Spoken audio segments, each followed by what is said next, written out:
Tidak ada satu hewan melata pun kecuali Allah yang tanggung rizkinya. Allah tahu mustaqarraha, ada yang mengatakan Allah mengetahui di mana sarangnya, wa mustaudaha, dan Allah tahu di mana dia mencari rizki. Jadi Allah tahu dia berjalan, kapan keluarnya dari sarangnya menuju tempat cari rizkinya, Allah sudah siapkan untuk dia. Sementara kita tahu hewan tidak memiliki kecerdasan seperti manusia. Kata Allah Subhanahu wa taala, wa ka'ayyin min dabbatin la tahmilu rizqaha Allahu yarzuquha wa iyyakum. Betapa banyak hewan melata tidak mampu mengatur rizkinya, Allahu yarzuquha, Allah yang atur rezekinya, wa iyyakum, demikian juga kalian. Oleh karenanya Allah kuat karena terlalu banyak makhluk yang dijamin rezekinya oleh Allah Subhanahu wa taala. Di antara kekuatan Allah dalam beri rezeki, Allah memberi rezeki kepada mereka duf'ah wahidah, dalam satu waktu, tidak bertahap, seluruhnya diberi rezeki dalam satu waktu. Ini menunjukkan kekuatan Allah dalam memberi rezeki. Dan di antara kekuatan Allah dalam memberi rezeki, Allah memberi rezeki secara berkesinambungan, tiada henti-hentinya. Apa kata Nabi SAW? Yadullahi mal'a, sungguhnya tangan Allah penuh dengan rezeki, penuh dengan aset kekayaan. La taqidhuha nafaqah, apa yang Allah berikan kepada hamba-hambanya tidak mengurangi aset kekayaannya. Sahaul laili wan nahar, selalu dermawan siang dan malam. Ara'aitum madza anfaqa mundzu khalaqas samawati wal ard fa innahu lam yaghid ma fi yadihi. Coba kalian renungkan apa yang telah Allah keluarkan, Allah rezekikan buat makhluk-makhluknya sejak Allah menciptakan langit dan bumi. Sudah berapa juta tahun? Sudah berapa lama? Sungguhnya apa yang dia keluarkan sejak saat itu sampai sekarang tidak mengurangi kekayaannya sama sekali, karena dia adalah maha kaya. Ma'asyiral muslimin, Allah maha kaya, asetnya tidak terbatas. Kenapa? Inna ma'amruhu idza arada syai'an an yaqula lahu kun fayakun. Kalau Allah ingin sesuatu, Allah tinggal mengatakan jadi maka jadilah. Maka aset tanpa batas. Apa yang Allah inginkan segera terjadi. Beda dengan manusia yang asetnya terbatas. Allah berfirman, Ya ibadi law anna awwalakum wa akhirakum wa insakum wa jinnakum kanu ala sa'idin wahidin fasa'aluni fa'ataitu kulla wahidin minkum mas'alatahu ma naqasa dzalika min mulki. Wahai hamba-hambaku, kalau kalian berkumpul seluruhnya dari awal sampai akhir, jin dan manusia berkumpul di suatu dataran, kemudian kalian seluruhnya memohon kepadaku, lalu aku kabulkan seluruh permohonan kalian, maka tidak mengurangi kekayaanku sedikit pun, tidak mengurangi kekayaan Allah Subhanahu wa taala, karena dia asetnya tidak terbatas. Lantas kenapa Allah menyempitkan rezeki sebagian orang dan melampangkan rezeki sebagian orang? Tentu ada hikmahnya. Kata Allah Subhanahu wa taala, "Walau basatallahu ar-rizqa li ibadihi labaghaw fil ard, walakin yunazzilu biqadarin ma yasha', innahu bi ibadihi khabirum basir." Seandainya Allah betangkan rizki kepada seluruh hambanya, maka mereka akan labaghaw fil ard, akan semena-mena, akan melampaui batas, akan sombong, akan angkuh. Walakin yunazzilu biqadarin ma yasha', tapi Allah turunkan kepada mereka masing-masing sesuai dengan kadar yang Allah kehendaki.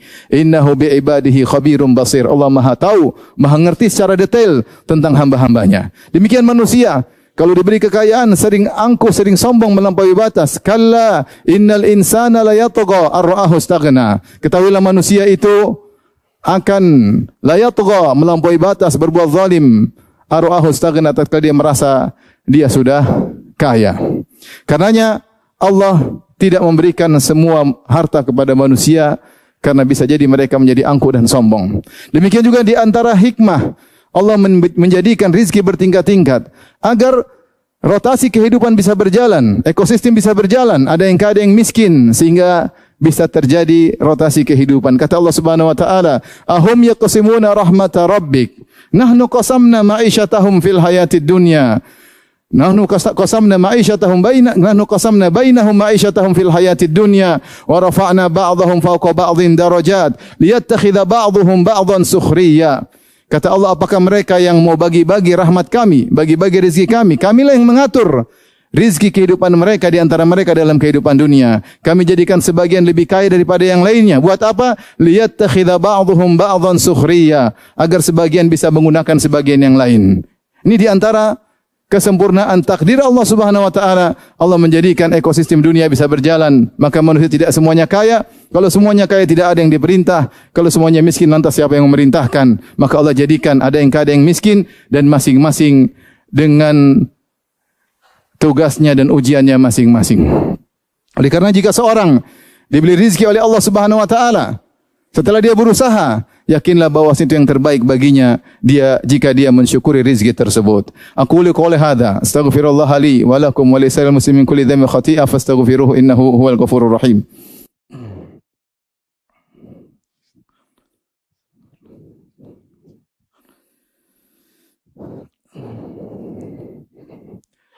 Alhamdulillah ala ihsanihi wa syukru lahu ala taufiqihi wa amtinanihi. Asyhadu an la ilaha illallah wahdahu la syarika lahu ta'ziman li sya'nihi wa asyhadu anna Muhammadan abduhu wa rasuluhu da'ila ridwanihi. Allahumma salli alaihi wa ala alihi wa ashabihi wa ikhwani. Ma'asyiral muslimin.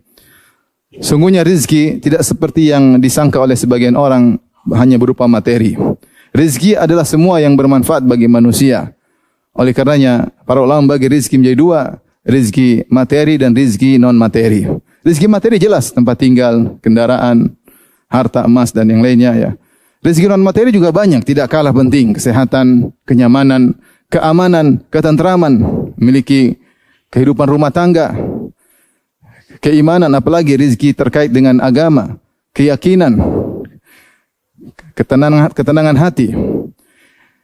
Ketika seorang hanya memandang rezeki dari sisi materi, terkadang dia tidak bersyukur kepada Allah Subhanahu wa taala. Tahukah kita bahwasanya di sana ada orang kaya yang memiliki rezeki materi banyak, tapi rezeki non materinya kurang. Bahkan di antara mereka ada yang tidak tenang, di antara mereka ada yang bunuh diri, di antara mereka ada yang tersiksa dengan hartanya.